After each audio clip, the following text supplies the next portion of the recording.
曾幾何時，中國稀土只能夠賣出泥土嘅價錢，隨意開採，出口混亂，受制於人。寶貴嘅資源就被西方國家肆意掠奪。隨住時間嘅過去，中國憑住自力更生，掌握提煉技術，將稀土轉化為國家戰略嘅王牌。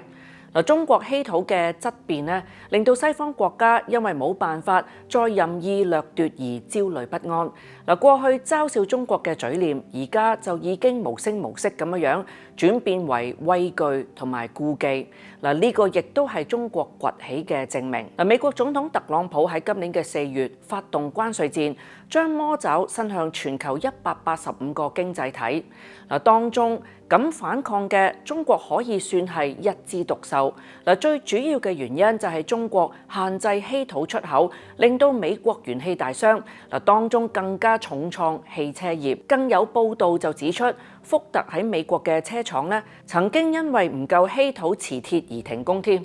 就算特朗普再囂張，無可奈何之下，亦都要重返談判桌上邊同中國協商。稀土究竟係乜嘢嚟呢？竟然可以動搖霸權。稀土兩個字聽起嚟就好樸實，但係蘊含住驚世之才。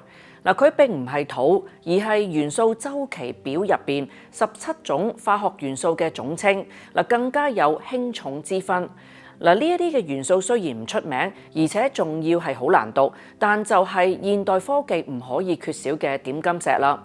稀土被譽為工業維他命，因為只要極少嘅添加量就可以大幅提升材料嘅性能，所以稀土喺國防同埋科技領域好難有替代品。有話每一架嘅美國 F-35戰機就需要消耗417公斤嘅稀土材料。維吉尼亞級嘅潛艇更加需要高達4200公斤啦。雷達、衛星通訊等等，全部都係要依靠稀土嘅。可以話邊個掌握住稀土，就掌握住未來科技同埋軍事競爭嘅高地啦。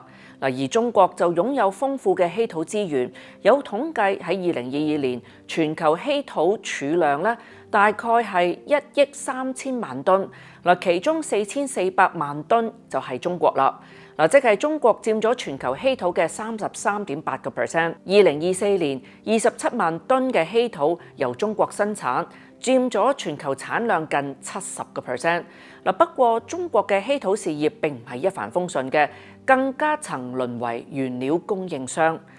最終就痛定思痛，由中國稀土之父徐光憲將寸級萃取理論引入去到稀土工業，令到中國榮升為稀土生產大國。90年代更加一度引發 China Impact， 即係中國衝擊啦。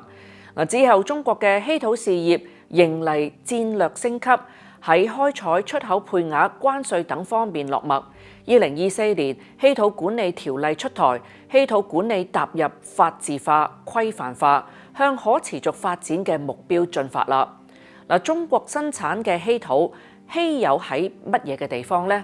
同樣唔係土，而係喺技術上邊。由於稀土蘊含多種嘅元素，化學性質相似，所以好難分離。掌握相關嘅技術就係關鍵啦。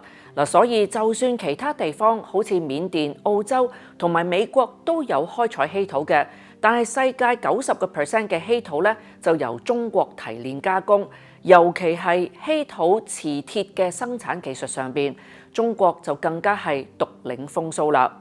據統計，單係喺1950年至到2018年嘅10月，有關稀土相關專利嘅申請中國就有超過25000項。但係睇返美國就只係得1萬項啫。此消彼長，中國越嚟越拋離美國，甚至形成一條完整嘅產業鏈。即係由開採、選礦、提煉、分離、材料製備、成品應用，去到循環回收。當今日美國發現稀土好重要，想急起直追嘅時候，都已經係太遲㗎啦。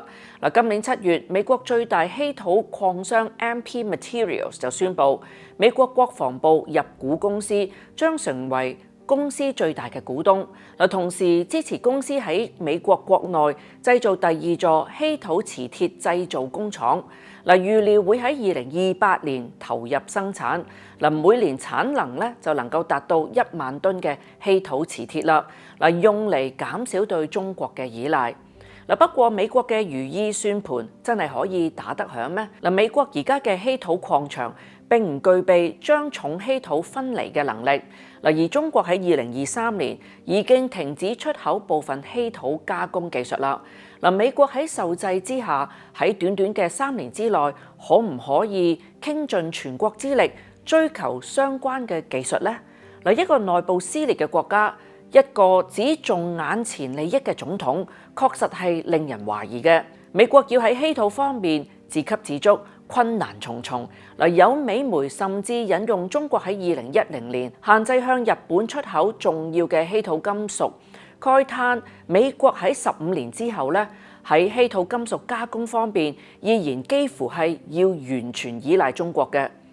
前上海美國商會副會長江海明就曾經講過啦，佢話美國嘅稀土供應多元化戰略，單係時間已經需要10至20年，成本係數以萬億美元計。當中人才喺邊度嚟呢？更加成為一個大問題啦。中東有石油，中國有稀土。1973年嘅石油危機震撼全球。今日中國以稀土作為不貴嘅底氣，同貪婪美國抗衡到底。中國喺稀土上嘅成功，經歷過汗水波折。好似國家嘅發展一樣，步步走來。呢個唔單止係技術上嘅勝利，更係一種認清優勢，深信只要憑住努力就可以達至成功嘅信念啦。正係呢一份嘅信念引領中國立足於世。喺稀土之上，國家可以闖出一片天；同樣喺中國芯嘅發展上，國家成功可期，共勉之。